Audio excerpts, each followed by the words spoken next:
Welcome to welcome to episode 8 of Deals and Dates with your favorite Long Island real estate couple. Today, we will be talking about the home selling process.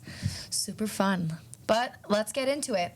So, when you're selling, we also want to understand what's your primary motivation. Are you downsizing? You're upsizing? You want to be closer to family? Really understanding why you're moving out of where you've been for the past 45 years. However long. So understanding what you're going to do, whether it's you're downsizing or you're relocating. Moving to a different state, moving to a different country. So we make sure that we have the proper timeline and the proper expectations in place so that we could really, take off on the right direction. So I think it's also important to understand your finances when you're selling. Do you have a mortgage that you need to pay off? Because yes, you could sell your house for $700,000, but if your mortgage is $300,000, you have to pay that off, and then you'll receive the proceeds of the sale. So really understanding what you're ultimately going to walk away with, and if that's enough to get you on to the next chapter of your life. If those numbers make sense, then yes, the $400,000 is going to make sense in your pocket, and then you have other money to put down, or you could afford those monthly payments. You're getting a mortgage, paying cash. Understanding what that looks like, because yes, it's great to sell. It's great to have $700,000 sitting in the bank account, but where are you going with that? So we can make sure that we're putting you in the right direction, putting you in contact with the right people to ultimately get you on to the next chapter. Yeah, and to piggyback off of that, if you don't know, great. That's kind of falls us into our second part, finding the right real estate agent, right? You might not understand, I have to pay off my mortgage, or how the process works and how the money ultimately is going to get into my pocket. Yeah. Or I want to downsize, but you don't understand how the downsizing works. Or I want to leave the state, but I don't understand how leaving the state works. Yeah, I want to live in, we had an instance, we had a client, we sold their house for $75,000 over the asking price, and they said, I want to purchase a home in Nassau County for $500,000. We if you don't know the market, we do. So we could tell you right off the bat, hey, $500,000, I don't know if that's going to work in Nassau. So maybe if we sale price is $8,000. Yeah. So if we could expand our areas, then yes, this makes sense, because what you'll get from your home, you have no mortgage, that chunk of change you'll be able to cover what you're going to purchase with the proceeds. So really understanding the whole process up front. And then finding an agent is super important. Yes, you could sell on your own. And yes, there's some people that probably do well with it. 100%. However, it's important to work with somebody that's going to maximize your profit, that's going to get the most amount of eyes on your property, because ultimately that's what's going to really bring greatness to the sale. Yeah, and I think one thing to really focus on is understanding how the agent works, because there are multiple different terminologies that you can call an agent. You want someone who knows all about the island, not just about that area, because I hate to break it to you, but your neighbor is most likely not going to be the one to buy your house. Yeah. It's going to be someone from 2 towns over, 3 towns over, or a young couple or buyers, whoever it is, who wants to walk in and move to your neighborhood. Yeah, so if you're using a neighborhood expert and they're marketing to your neighborhood, what does that do for you? It's not getting the most amount of eyes on your home. If you're working with someone that markets all over Long Island, that markets to people out of state, people who that want to come to Long Island, that's what's going to make the sale. And I think it's important to work with someone that has a strong marketing strategy in place. That's not putting it up on the MLS, because that's very simple. You just have to have your license to do so. I think it's important to work with somebody that has a plan in place to get the most amount of eyes on your home, because that's what's ultimately going to maximize the profit, ultimately going to put more in your pocket. So sitting down with someone and really understanding what they are going to do to get your home in front of the most amount of people. So that's where...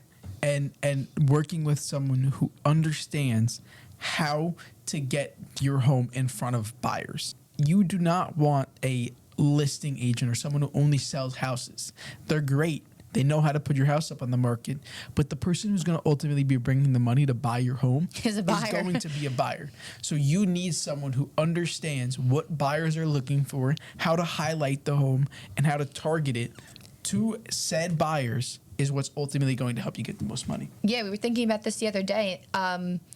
if we're going up against someone that's been in the business for 40 years and they're a listing agent, we're a listing and buyer's agent. We know what buyers are looking for. If you want to maximize your sale, work with a buyer's agent who knows what buyers want, who knows how to attract buyers to your home, who knows what they're going to walk through the house and already nitpick. We already know that ahead of time. So now, before you even get your house on the market, you have that all taken care of, so we can get it on the market and sell it for the most amount of money. Yeah. So an agent who's going to have a rule, do it well, and put a pricing strategy in place, put a marketing strategy in place, so that everything's taken care of and and it's all taken off your back. Yeah, and to kind of dive deeper into pricing your home, how do we go about doing that? And how do we give them the number that we do? Yeah, so it's not, my neighbor sold for $900,000. Okay, they did, but your neighbor also has 2 more baths and 2 more beds than you. So if you're a 3-bed, 2-bath, we're really going to be looking in what has sold in the area. That's a 3-bed, 2-bath. But then also you have to consider, are you more outdated than the person that sold for $900,000 that's a 3-bed, 2-bath? Because that also is a huge difference. Maybe that house sold for $900,000 because it was attractive to more buyers. It had a more aesthetic, modern look, as opposed to yours, who was built in the 1960s. It hasn't been renovated. But that's also even vice versa. Let's say, for instance, we come in your house and your house has very unique features. It's updated, but you had quality work done. That's also going to change the price of the house. Yeah.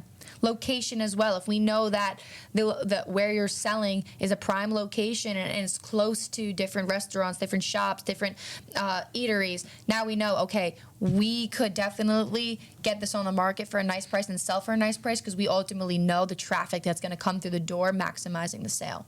Yeah, and there's also 3 different ways of pricing a house that we'll dive deeper in when we sit down in front of you.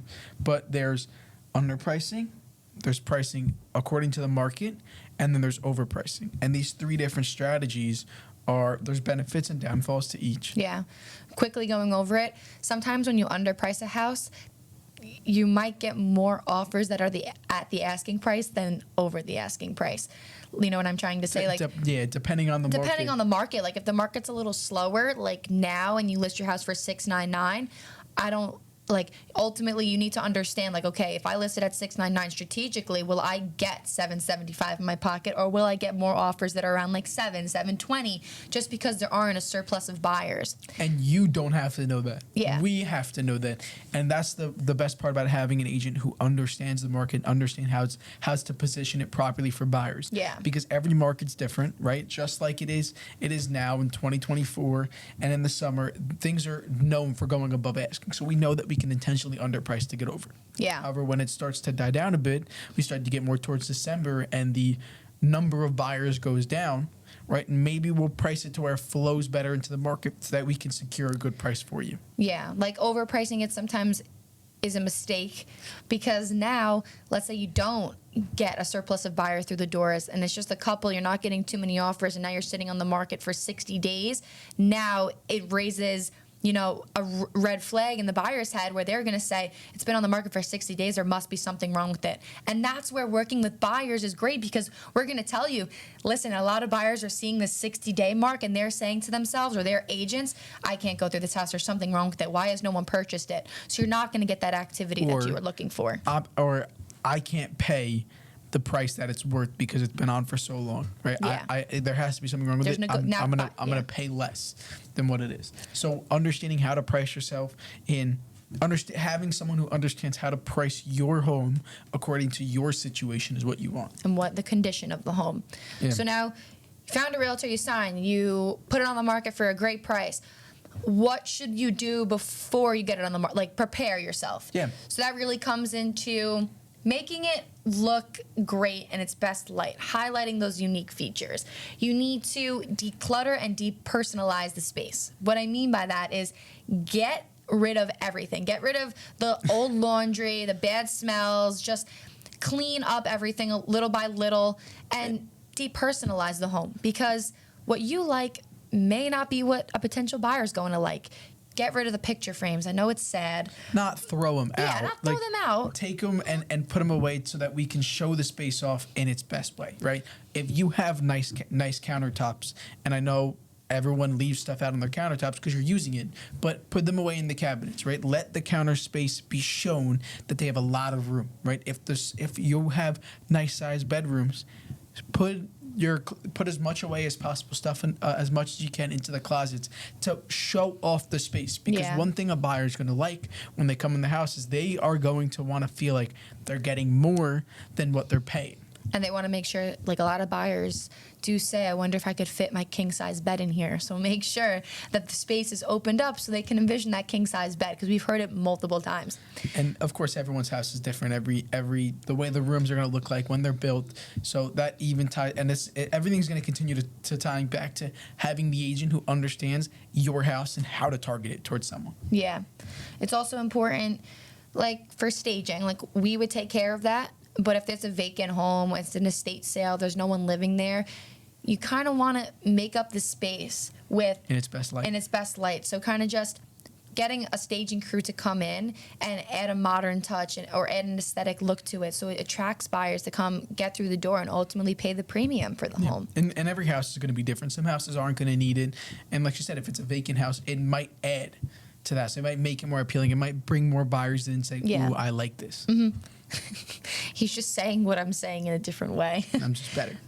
No, just so also like minor repairs and improvements that will increase the value. And we're honest. We went the other day to a listing appointment and he was like, should I put up a wall here, put up a wall there? And I was like, honestly, no, I don't think that's going to benefit you in any way. Someone's going to knock that wall down. People like open. Buyers like to see the space open. They like an open kitchen. They like an island. Like if you put up a wall, now you just ate away at so much of the potential space that was there. Let the buyer create their own space. Let the buyer put up the wall. Yeah, don't do any work that is going to change the total look of the house. Now, obviously, if you have a hole in the wall, you can patch up the hole, like if you want. Yeah. Things like that. But the minute that you try and do repairs is the minute you might potentially hurt yourself, because you might want to redo the kitchen and think it's going to make you more money, and it might, but if you do it too personalized to you, it's going to shy some buyers away.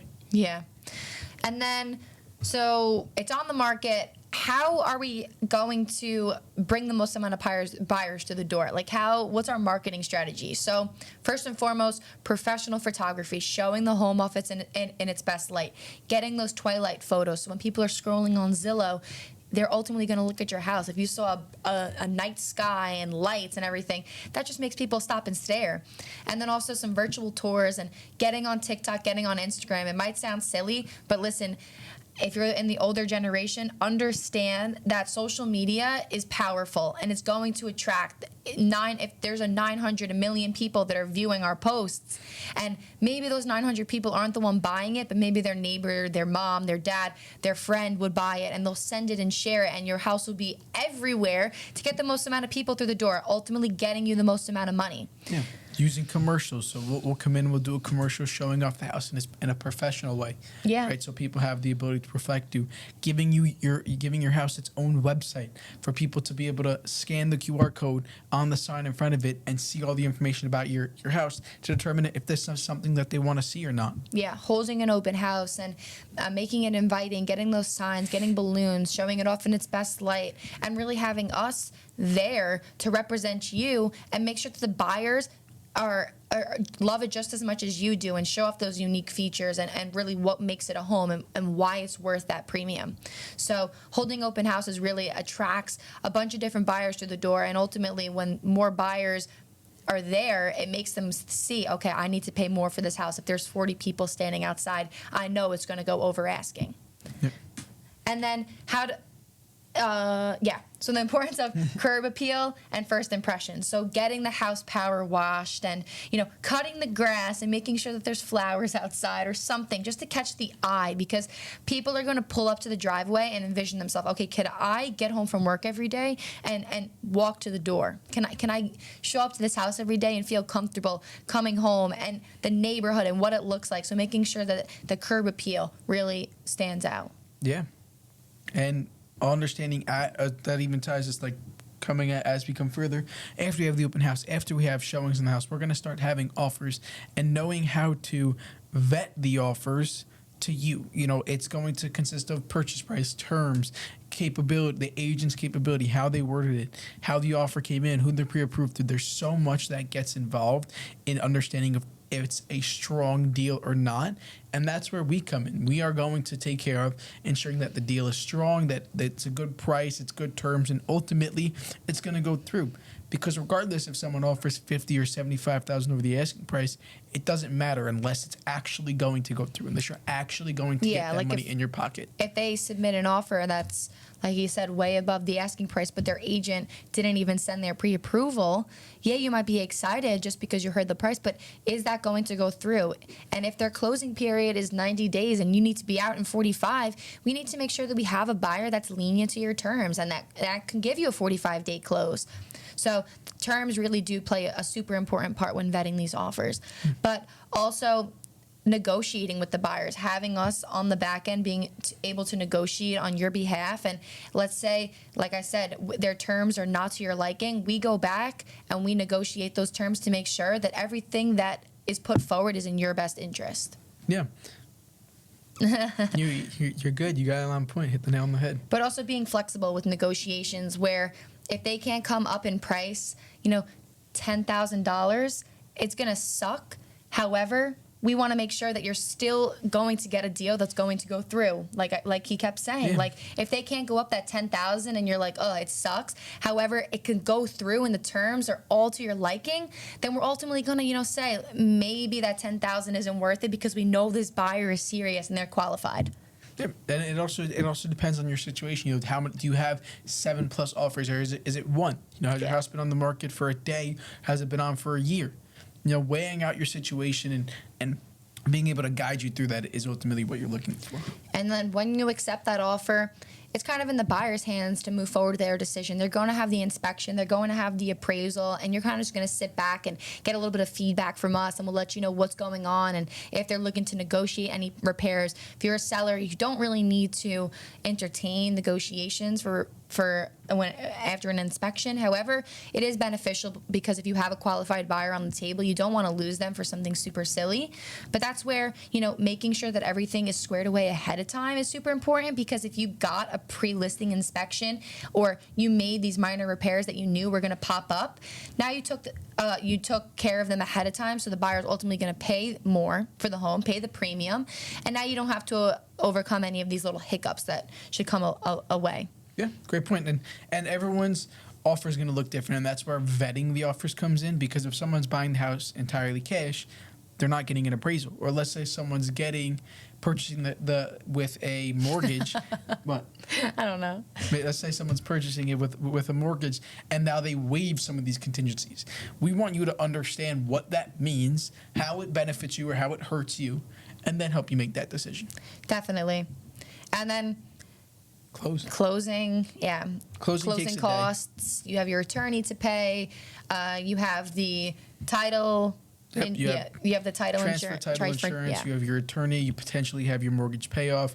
You have your real estate fees, and those are all going to be broken down. One thing that we do with every offer, and when we go in to tell you, hey, this is what we think you can get for your house, is we're going to give you a net proceeds sheet. It's going to tell you what it's going to be listed for, what it's potentially going to be sold for, what the fees look like. That's brokerage fees, title transfer fees, attorney fees, potential mortgage payoffs, all the way into what you're going to see in your pocket. And that's what's worked for us and our clients, is helping them understand what they're going to get. Because let's just say someone submits an offer, or you have an offer for $150 and you have an offer for $100. However, the offer for $150, there is higher fees, or they're requesting these crazy things. Maybe the $100 might make more sense. 100,000? I don't know. It's probably That'd be nice. 1,000,000, 100,000, whatever it is. But understanding that, and that's where we come in. That's where we guide you through it. So there's a lot that we've gone over in this entire episode, and all you have to know is, A, you got to go download our seller guide, because it's going to reiterate everything and then some. B, you have to call us now so that we can explain everything to you. And having someone on your back who's going to take care of you. Definitely. And some pitfalls to avoid throughout the process is not preparing your home adequately, not, like we keep saying, not doing those little repairs, not painting, not doing little things that are ultimately going to cause you to, sell for more.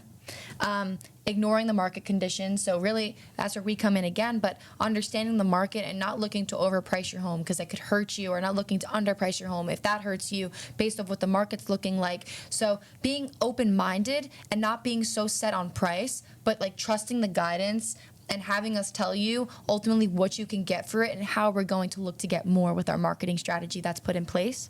And being inflexible during negotiations. So don't lose a deal, like I said, just for $5,000-$10,000. Make sure that you're seeing the bigger picture and what you're getting in your pocket and having a qualified buyer and getting to the closing table. Because if you ultimately lose that deal, we can't guarantee there's going to be another one, because maybe all those other 7 offers already found another house. So really just understanding the market and understanding the position that you're in. Because if you need a quick close and this is a qualified buyer on the table, you don't want to lose it just for $5,000 or just, for a little repair that they may need to negotiate during the inspection. So keeping an open mind throughout the process. And trusting your agent at the end of the day that they're guiding you in the right direction. Yeah. So like you said, download our buyer guide. If you're a seller, you're looking to get into the market, give us a call today. Sold by Nick on that on all platforms. Let's get to the next episode. Thank you so much for watching.